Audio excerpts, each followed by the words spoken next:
Unacademy. Let's crack it. नमस्कार दोस्तों, मैं अर्जुन गुप्ता आपका स्वागत करता हूं और आज हमारे बीच आदरणीय शोभा पैठनकर मैम हमारे बीच उपलब्ध हैं। इनका परिचय किन्हीं शब्दों में देना तो संभव नहीं है। ये हमारे लिए मार्गदर्शक हैं, हमारे लिए प्रेरणा स्रोत हैं और पीएससी के सभी विद्यार्थियों के लिए निश्चित तौर पर इनका मार्गदर्शन साक्षात्कार में बहुत लाभप्रद सिद्ध होगा। इसी उम्मीद से इन्होंने अपना अमूल्य समय हमें दिया है। आदरणीय मैम, आपका बहुत बहुत स्वागत है।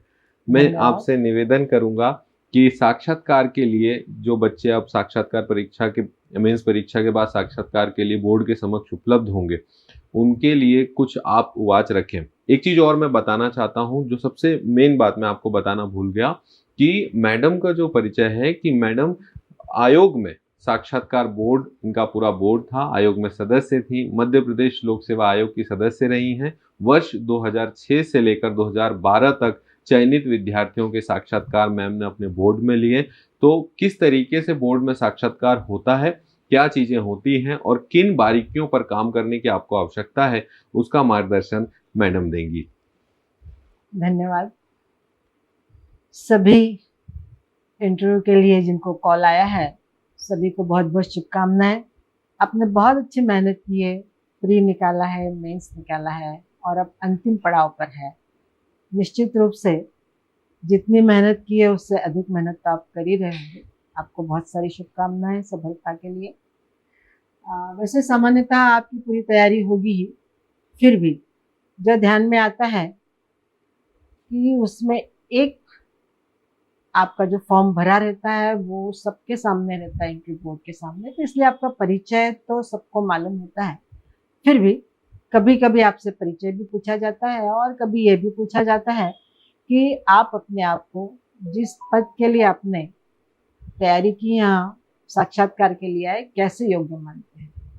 तो उसका उत्तर आपको देना चाहिए। आपकी जो गुणवत्ता है, आपकी जो विशेषता है, जो आपको आपके आगे के कार्यकाल में अर्थात प्रशासनिक अधिकारी के लिए उपयोगी होगी, वो आपको जवाब देना चाहिए। दूसरा एक प्रश्न जो बहुत ही सामान्य रहता है, आपकी रुचि के बारे में होता है। तो ये मुझे उस समय देखने में आया था कि कोई ये नहीं सोचता कि कौन सी रुचि लिखनी है। वो जो भी रुचि लिखते हैं, कोई खेल का लिखता है, कोई कुकिंग का लिखता है, कोई और कुछ लिखता है, बहुत सारी, साइकिलिंग का भी हो सकता है, गाने सुनने का भी। तो अलग अलग प्रकार की रुचियाँ होती है, पर वो आपके चयन में कैसे सहायक है, यह आपको उसके साथ कोरिलेट करना पड़ता है। नहीं तो ये कि आपका प्रेजेंस ऑफ माइंड नहीं है, आपने पूरा फॉर्म ठीक से पढ़ा नहीं है और इसलिए जो आपकी सामान्य रुचि वो आपने लिख लिया, पर वो किस प्रकार से प्रशासनिक सेवा में उपयोगी होगा, यह आपको ज़रूर उसके बारे में बताना चाहिए। तीसरी एक और बात है कि आपको यदि निश्चित रूप से जो प्रश्न पूछा है उसको ध्यान से सुनना चाहिए और उसका टू द पॉइंट जवाब देना है, कम शब्दों में और टू द पॉइंट। कई बार क्या होता है, आपको अंदाज रहता है कि ऐसा हो सकता है और इसलिए आप इधर उधर की बातें और उसके साथ उसको संबंधित करने की कोशिश करते हैं। ये कभी भी मत समझिएगा कि जो बोर्ड आपको प्रश्न पूछता है उसका उनको उत्तर पता नहीं है और इसलिए ज़्यादा अच्छी बात है कि आप सॉरी कहें। पर हाँ, ये बात निश्चित है कि बार बार सॉरी कहना, यदि ऐसा होगा तो फिर वो भी आपके लिए सॉरी कहेगा। सबसे महत्वपूर्ण बात यह है कि जो बोर्ड में बैठे हैं वो नकारात्मक नहीं होते, वो आपकी कमियां निकाल कर आपको इसमें किस प्रकार से आप आउट हो सकते हैं या फेल हो सकते हैं ऐसा नहीं सोचते। वो ये सोचते हैं कि आप में क्या अच्छाई है, वो अच्छाई आपकी बाहर निकालने की कोशिश करते हैं और आप कैसे उसके लिए उपयोगी हो सकते हैं। इसलिए उनका जो ध्यान रहता है वो, या उनका जो मन रहता है वो सकारात्मक होता है। तो वो आप में क्या अच्छा है। और कई बार ये भी पूछा जाता है कि आप किस बात की आज तैयारी करके आए हैं, सबसे अच्छा कौन सा है, ऐसा भी कभी पूछ सकते हैं। और रोज पेपर पढ़कर जाना चाहिए।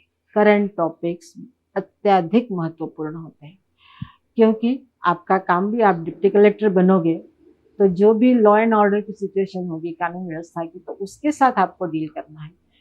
तो क्या नगर की परिस्थिति है, जिले की परिस्थिति है, इसके बारे में आपको अपडेट होना और उसके साथ कैसे कोप अप करना ये बहुत ही आवश्यक है। और मैं तो पहले ये प्रश्न पूछती थी क्या क्या आज आपने पेपर पढ़ा है, तो हो सकता है कि उस दिन नहीं पढ़ा होगा, टेंशन में नहीं पढ़ा होगा। तो क्या सप्ताह भर का कोई पेपर पढ़ा है, उसमें सबसे महत्वपूर्ण न्यूज़ आपको क्या लगी? वो इसलिए कि आपका किस बात की ओर ध्यान है। प्रशासनिक अधिकारी होने के नाते बाजार में जो कुछ चल रहा है वो आपको पता है कि नहीं, तो पिछले सप्ताह, 1 महीना। दूसरा, आप ये भी जानते हैं कि शासन नीति बनाता है और उसको लागू करने का काम प्रशासन का होता है, तो उनकी योजनाएं ये भी आपको सब निश्चित रूप से मालूम होनी चाहिए। तो ऐसा भी कभी हो सकता है कि जो योजना आपको स्पेसिफिक पूछी वो नहीं मालूम हो, कोई बात नहीं, पर बाकी अन्य योजनाएं तो मालूम होना चाहिए। और मैंने जैसे आपको कहा कि बोर्ड का यह मंतव्य रहता है कि आपने क्या अच्छा है वो निकालें, तो आपको सरकारी योजनाएं मालूम है कि नहीं, इसके डिटेल्स मालूम है कि नहीं। तो जो भी आपको 5-10 जितनी भी योजनाएं मालूम हो उसका विस्तृत जानकारी होनी चाहिए, क्योंकि आप बहुत ही जिम्मेदार ऐसे अधिकारी बनने वाले हैं और समाज या जिला हम जो कहेंगे उसकी खुशहाली भी आपके हाथ में होती है। इसलिए करंट टॉपिक्स पे पूरा ध्यान होना है।